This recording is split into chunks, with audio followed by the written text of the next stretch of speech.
Well, welcome. And here we are in the middle of December. It's the time when we start to think about all of the things that we've done throughout the year, all of the things that we want to accomplish. And are you questioning whether you're doing something of importance? Some yes, some no. I see some heads, I hear some no's. Are you questioning do you have this question in your mind about whether what you're doing is making a difference in the world? Yeah. Well, we've been on this journey called the art of abundance that is living the experience of this principle, this law, the law of abundance in our daily lives. And we've gone through this journey identifying and calling forth the 10 rules of the law of abundance as put forth by the author Dennis Merritt Jones in his book, The Art of Abundance. 10 rules for living a life worth living. So as we move through this process, we're getting to the end of our journey here, and it's really become an art, right? It really is an art to get ourselves to be connected with and in that idea and in that spirit, that energy of abundance. And when we do, when we're living in that consciousness, then being of service, being a catalyst for good in the world is a natural occurrence. It's just what happens when we're actually living that principle. We began by, of course, identifying that idea that there is only one presence and one power in the universe. That idea that the universe, that we are one with God, we're one with Spirit, whatever you want to call it, whether it's isness, the universe, but that universe is an infinite supply of good if we're willing to connect with it. And because we're one with the universe, we're one with each other. We have a connection, a spiritual connection with each other and with all humanity.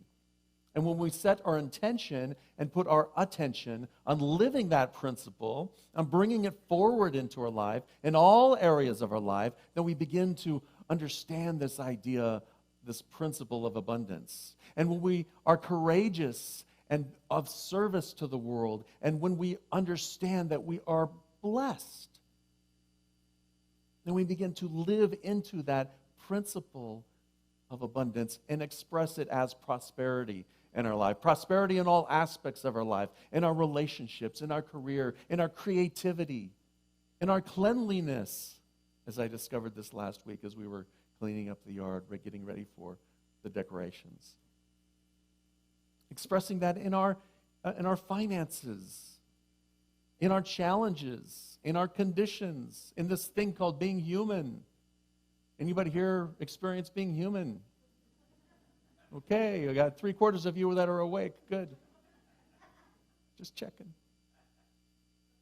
But when we step into this idea, the natural occurrence is that we are a beneficial presence in the world. So let's break this down a little bit. The last thing I said is that you are blessed. Would you affirm, I am blessed? Would you affirm that with me together? I am blessed. How'd that feel? Good, bad, ugly? Yeah, it's a little bit of both, huh? Because sometimes we don't feel blessed. Sometimes there are conditions in our life or things that are happening where we look at ourselves and we say, gosh, this is pretty hard. And yet, the way we're looking at this is more from a spiritual perspective, right? In unity, we don't say that we are born with original sin. That condition doesn't exist. Sin is something that we develop over time. It's our error thinking. It's our thinking that we're separate from God. It's that dualistic consciousness of victim-victor. Even the vessel consciousness is still dualistic because there's me and then there's God working through me. But when we get down to it and get to the point where we can express it and understand it as God working as me, I'm the hands and the feet and the voice and the ears of this divine essence seeking to express itself. Then we have a deeper understanding of oneness. And when we have that understanding of oneness and we're working and we know that everything that I do and think, my consciousness, affects the whole of the world, affects the whole of the consciousness, When we start to live that blessing, then we're lifting up the rest of the world, the rest of the consciousness of the collective, the allness of life. And so when you live into that, you are already lifting up the world. You're already being a beneficial presence in the world. You're already doing it. And you're being a catalyst for good simply by how you show up in life. Simply by that energy that you're expressing with each other. You're expressing to one another. You're a catalyst for good. I'd like to read a quote that the author includes in his book. It's a quote by Dr. Martin Luther King, Jr. It really boils down to this, that all life is interrelated. We are all caught in an inescapable network of mutuality, tied in a single garment of destiny. Whatever affects one directly affects all indirectly. What an amazing, enlightened statement. This idea of oneness, that whatever we do as individuals affects the whole. So it does bring up a little bit of, do you feel the weight of that? There's a little bit of weight there, because now it's like, oh, I'm in charge of, if my thoughts and ideas and words and actions are affecting other people, then gosh, I better take responsibility for it, right?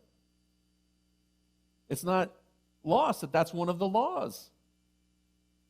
Be accountable for your consciousness. Not everyone else's consciousness, but your consciousness. Be accountable for the things that you are thinking and experiencing. And when you find yourselves off track, don't blame, shame, and guilt yourself. No BSG here. Just go back to being a blessing. Go back to your practice, your spiritual practices. Getting back into alignment.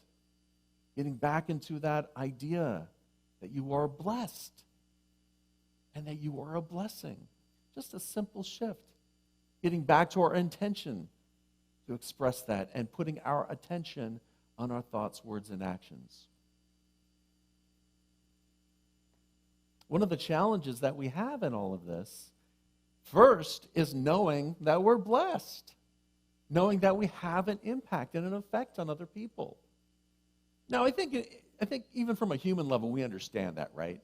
It's certainly the other people out there, all those other people, they have an impact on us, don't they? Have you ever walked into that room or somebody walks into the room and all of a sudden the whole atmosphere goes dark? Or the other way around, someone walks into the room and all of a sudden the atmosphere lightens up. Everyone's excited. That person's energy, that person's thought is having an effect on other people. Now, here's the challenge as metaphysicians, as spiritual students, you have to recognize that when that energy comes in, you allow it to affect you the way it affects you. You allow it to affect you. So you can decide whether that seemingly dark energy is going to affect you or not. You get to choose. You can decide when that jovial person comes into the room as how it's going to affect you. That's your choice. You have the ability to hold your own boundaries, your own emotional, spiritual boundaries, and you own everything that's on the inside of that boundary, which is your feelings, your emotions, your excitement, your enthusiasm, your thoughts, your beliefs. So when we live into that spiritual practice and that idea, then it doesn't matter what's happening on the outside. If somebody comes in here with a dark attitude, well, maybe mine's to be of service and be a listening ear. Be compassionate. Hey, is everything okay? We always have that choice to show up and to know that we are blessed. Know that we are here to express and experience that which we're here to express. Another challenge that we have is when we're going through this, when we have this idea of prosperity, right? There's the idea of not enoughness. That person's more prosperous than I am. That person has that swanky house down in Laguna Hills. And I've got a postage stamp house in Palo Alto, which, by the way, is incredibly prosperous. Or someone might be living in a trailer park, which, by the way, can be incredibly prosperous, depending on your consciousness around it. Some people, that's their choice. They want to do that because they're using their funds to do something different. But it's all about how we look at things. So that sense of not enoughness is one of the challenges that we have when we're looking at how we can do good in the world. Right? We're measuring ourselves and how much I'm doing versus someone else. I'm doing a lot of good out there, but all of you people out there, you need to step it up. Right? So now what are we doing? We're creating, instead of a sense of community and connection and oneness, we're singling each other out. It's now back to our dualistic victim-victor consciousness. Another challenge might be, I'm so prosperous, and I'm hoarding it. It's mine. Woohoo! The reality is you can't really hoard it because it's an idea of flowing. And the more money, if you want to look at money as that idea, the more money that you build and develop over time, which is not a bad thing, just what are you going to use it as? It's that potential energy that's waiting for you to use it. Maybe as a retirement, or maybe to help a kid go to college, or maybe to give a gift to a cause that you really believe in. Maybe it's to eat, keep the lights on. But that sense of hoarding that we do, it's like that this principle is that it's always flowing. And yet we want to build a dam. And then we build a dam, the water bubbles up and it washes out all of our land, and then it spills over and it continues flowing. You can't contain it.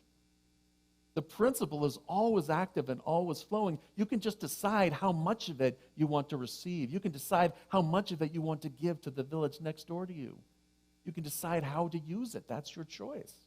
And so one of the challenges is getting beyond that human ego-ness. That's a new term, human ego-ness. They're hyphens, it's all one term. That human ego-ness that says it's not enough, I'm not enough, there's not enough, I need to store it for me. When we can move beyond that human ego-ness and allow it to flow, then we're able to do more good, to be a bigger catalyst for good. When we put our intention on doing something that is good for the world, on being a beneficial presence, and then put our attention on it, when we start to move in that direction, you can't help but be in the flow of that abundance. And you say, this is what I'm going to stand for. The wonderful thing, this is really where the advent of love and the art of abundance intersect. This idea of love. I'd like to share with you what Charles Fillmore said of it in The Revealing Word. The definition of love metaphysically from Charles Fillmore's perspective: love is the pure essence of being. The pure essence of being that binds together the whole human family. Of all the attributes of God, love is undoubtedly the most beautiful. In divine mind, love is the power that joins and binds in divine harmony the universe and everything in it. It is the great harmonizing principle known to humankind. So when you combine that idea, this harmonizing energy that is innate within you, as one of that aspects that is within you, an aspect of God or an aspect of that Christ consciousness, an aspect of that divine nature, of your higher consciousness, of your higher thoughts, whatever you want to term it, when you combine that idea, that harmonizing principle, with the things that you're doing and growing and being in the world, then by definition you are a catalyst for good. Because it's not just for you, but it's for all of humanity. Combining that idea, and I think that's what's so powerful about that quote earlier from Dr. Martin Luther King Jr. And that's why I think he was so powerful, because he combined that idea of love, that harmonizing power. with an effort to create more harmony in the world, with an effort to create more justice and equality, so that we can know our oneness with one another. In the book, Jones says, we each have something innately good to bring to the table, to the relationship to the relationship we have with all humankind. This is when our generosity of spirit, which he defines as the sharing of the unique essence of who we are as spiritual beings. So your generosity of spirit is your willingness to share of who you truly are, of who you've come here to be. When that combines with the spirit of generosity, the sharing of what we have as earth beings, as human beings, when we merge that idea of who we've come here to be, that idea in the Christmas season or the Advent season, we call that Christ consciousness. That is innately within every person, even if you call it something different. When we combine that innate goodness that you are with the expression of who you are, with the expression of the things that you have and the things that you do, you are a catalyst for good in the world. And the practice here is really looking at it from a standpoint of awareness. You have to bring your awareness to it. So how often, you've heard the phrase, what's in it for me, right? Everyone heard that phrase? Sometimes we may have thought of it. You know, someone comes along and says, John, I want you to do this. Well, what's in it for me? Whenever we go on a job interview, we're looking at that, right? Here's what you want, and here's what I want. So what's in it for me? And here's what's in it for you. And hopefully we agree. So the practice here is to shift that a little bit, that consciousness. It's to move from what's in it for me to what's in it from me. What am I bringing to this situation? What am I bringing to this relationship, to this condition, to this idea? What am I bringing to the world? How am I being a catalyst for good in this situation? When we consciously put our mind on being a catalyst for good, then we start to create good. And when we start to create good, we're opening the floodgates for that good to flow through us, as us. That's when we really are connecting with that idea of oneness. Being a catalyst for good in the world connects you directly to the secret of creating an abundant life, your oneness with the universe. When you're guided intuitively to do the right thing, the world benefits greatly from your being alive. In turn, you benefit greatly from being alive. Anyone want to benefit greatly from being alive? I'm down for that. Here's some practices, here's some questions that you can ask yourself. And this is something to bring into contemplation, right? To really dig into. And your answers may change over time. But what is your intention this week? What is your intention this week? To be a catalyst for good. In the midst of all of the traffic, in the midst of finals, in the midst of projects, in the midst of procedures, what is your intention? How are you going to show up? What hidden agenda or self-righteousness are you willing to give up? One of the biggest challenges we have is that, you know, we're all here to do good. As long as you do good the way I think you should be doing good. You got to do good the way I think you should do good. Let go of that. Because you are responsible for one thing. What is it? Me. My own consciousnness.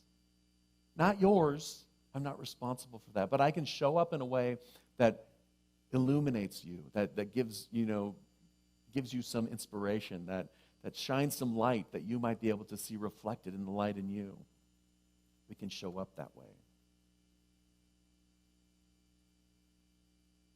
Did I read this already? Being a catalyst for good in the world connects you directly with the Spirit of creating an abundant life? When you're guided intuitively to do the right thing, the world benefits greatly from you being alive. How will you be a beneficial presence in your world? Today, this week, how will you be a beneficial presence? There are a lot of things that we're going to do, I guarantee it, between now and next week. There are a lot of things and stuff that's going to happen. We did some stuff yesterday. We were driving. Ethan wanted to go buy a gift for his girlfriend. It was her 16th birthday, so we dropped him off at Kepler's. And then we went to get some food in Menlo Park, and there was traffic everywhere. The parking lots were packed.